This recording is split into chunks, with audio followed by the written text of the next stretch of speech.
from downtown Detroit, home of WDIV and Click on Detroit, Local 4 News at 5 starts now. And live and right before our very eyes, another Michigan lake is disappearing, draining out here. We're going to take you live to Sanford Lake and above Sanford Lake. It is going, gone. We're going to explain what we're looking at right now. All right, Sean, as you've been watching here on Local 4, President Trump touching down in Metro Detroit for a tour of the Ford plant in Ypsilanti. A lot of people wondering whether he was going to wear a mask. We've got more on that and the remarks that he just made to the workers at the Ford plant. All that coming up, but we begin with the coronavirus and today's numbers. 69 Michiganders lost their lives, but the state says 31 of those deaths came from a review of vital records. That comes as 501 of our neighbors have tested positive for the virus. And as cases of the virus plateau, Governor Whitmer made her biggest move yet to ease restrictions. Yeah, the big headline here, effective immediately, gatherings of 10 people or less are now allowed, though you do still have to follow social distancing rules. She also gave retail businesses and auto dealers the go-ahead to partially reopen. In other words, that means they'll be accepting customers by appointment only. That starts on Tuesday of next week. And medical, dental, and veterinary procedures can now resume. Governor Whitmer explains how she came to that decision. What we are announcing today is good news. And the most important thing right now is to listen to the experts and follow the medical science. This will not look like business as usual, though it will start to look a little more normal. Employees will have to wear personal protection equipment and maintain social distancing to the best of their abilities. We all know Memorial Day is approaching fast, and I want to remind everyone to be safe. You can take the boat out. You can have a beer and grill some burgers, or have a water balloon fight with your children. But please remember to stay safe. Shortly after her announcement, Governor Whitmer was tested for the coronavirus. We'll await the results on that. And today, the governor won a legal challenge against her stay-at-home order with a court claims judge saying the challenges to her authority to create executive orders are meritless, though that fight probably isn't over yet. Well, we want to bring in Paula Tutman live tonight. Paula, with all of this coming ahead of a long holiday weekend, both businesses and families have a lot of adjusting to do. Yeah, they really do. But the important thing to remember, this is basically the doors of commerce creaking open, not being swung open widely. And that does mean that customers bear a responsibility to understand that their experiences are just going to be different. I am ready to go into retail stores, keep my social distancing, wear my face mask, and groups of 10 or more, as long as it's a controlled group of people I know and trust. Yes, I'm comfortable, but of course would probably social distance. For dentists who deal in everything the COVID-19 virus likes, exchange of fluids, respiratory particles, and closeness, Dr. Tim Kozinski, whose practice, the Smile Creator in Bingham Farms, says his industry is uniquely qualified to guard against disease spread. Dentistry has always been excellent in maintaining sterility and cleanliness in our practices. And even in that, he's amped up safety. Plasma disinfectants into our practices to keep the particulate down. We're doing high-speed evacuators, again, to keep the aerosols down in the practice. But you're never going to see a waiting room full again. We'll call you when your appointment is ready, and we'll get you back into our rooms. Buying a car will also have a different customer experience. At Hamilton Chevrolet and sister companies, Price Right and Professional Leasing Services, customer care includes a willingness to care for one another. We've also spent the last 6 weeks not sitting on our laurels. We've built up a process to make sure that customers on the sales and the service side are very well protected. We're going to require that our guests wear masks when they come into the building, or if they're within 6 feet of a staff member. Test driving will be different. They'll take the vehicle for a test drive by themselves without a salesperson in the car.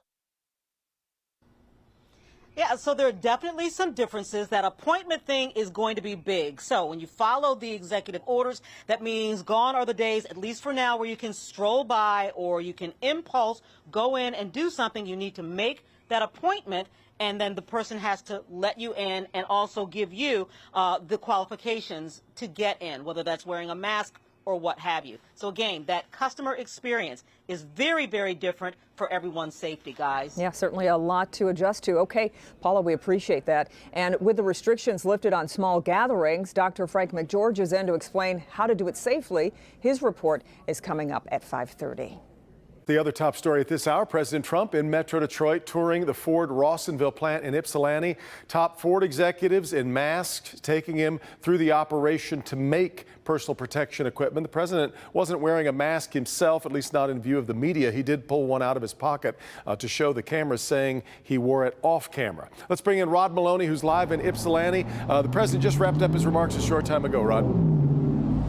Yeah, his motorcade just pulled out of the plant here, and it looks like if they go on the schedule that they've been on, he'll probably be on the ground here about 4 hours. Now, while he was in the plant, he did about a half-hour long get-together round table with a number of advisors, Ben Carson and some other African-American representatives from Metro Detroit, talking about his work on the particular program here in Metro Detroit as it pertains to the virus. And then he went and toured the plant, the Rawsonville plant, which normally builds auto parts, things like oil pumps and hybrid battery packs.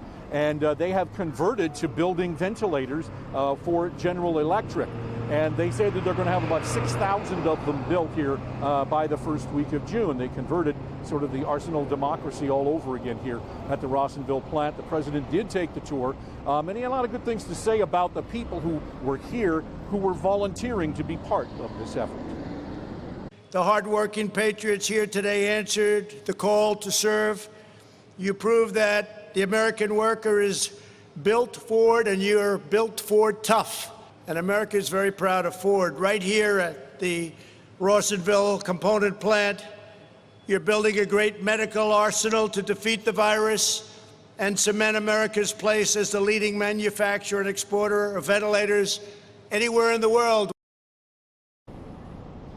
And so the president was quite proud of the people here at the plant. Bill Ford, quite happy with his own workforce having gone and done this. Bill Ford said it was unprecedented in his lifetime to see something like this done.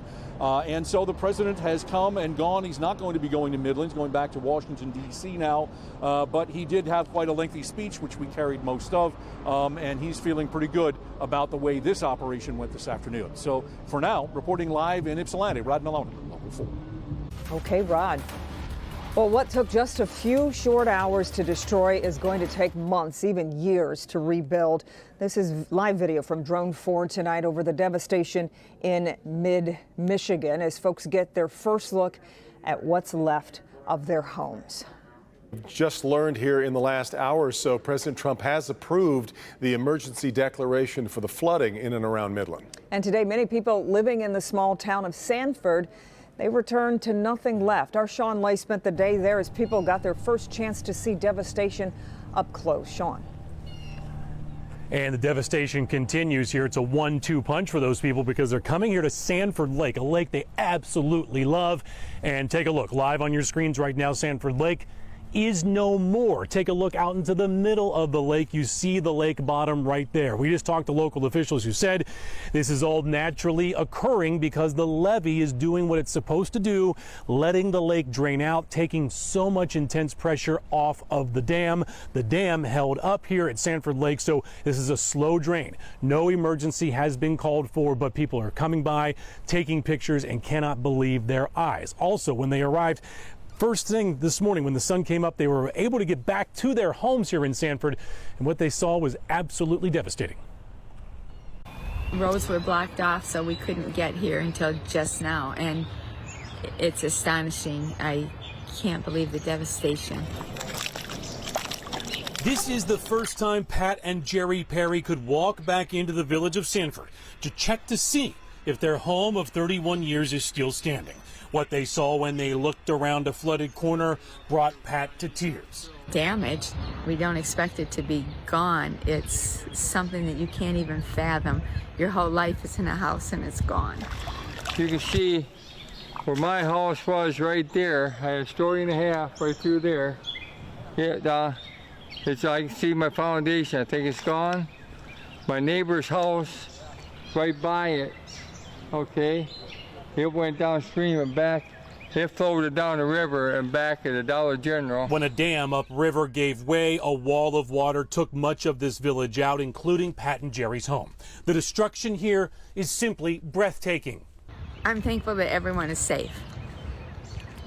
Things are just things, but it's still a hard pill to swallow. We hope that we can find someplace else to live and something that's affordable for us. So we don't have nothing. 72 years old.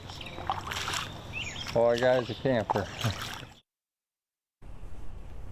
Your heart just breaks for Pat and Jerry. They have a camper that they got out of storage, and they're living in the camper right now tonight. But also people in Sanford pleased to hear when we broke the news that federal funds, FEMA funds, President Trump approving those funds to help Sanford when Governor Whitmer asked for help, and also the other communities. Guys, it was this time yesterday we were watching Wixom Lake, that amazing scene right up here north of us. Now we're watching Sanford Lake drain out.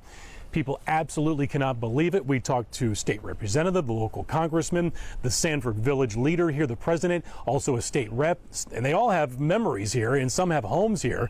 We said, will we see a Sanford Lake here again? There is no answer for that tonight. They're taking everything here day by day. Back to you. Just incredible, Sean. Okay, we appreciate it very much. And we want to let you know at 5:30, our Tim Pamplin, he spent the day embedded with the first responders in the flood zone. You'll see how everyone from local police from here in Metro Detroit all the way to the National Guard helping and working together to get these folks the help they need. Devin. What we're watching, that's for sure. We're just getting started on what is already a very busy Thursday. Here's Ben. Devin and Kim, yeah, another day without rains, good day. And how much longer can we keep this stretch going as Memorial Day weekend shows up with the heat and humidity? We'll look at increasing storm chances next.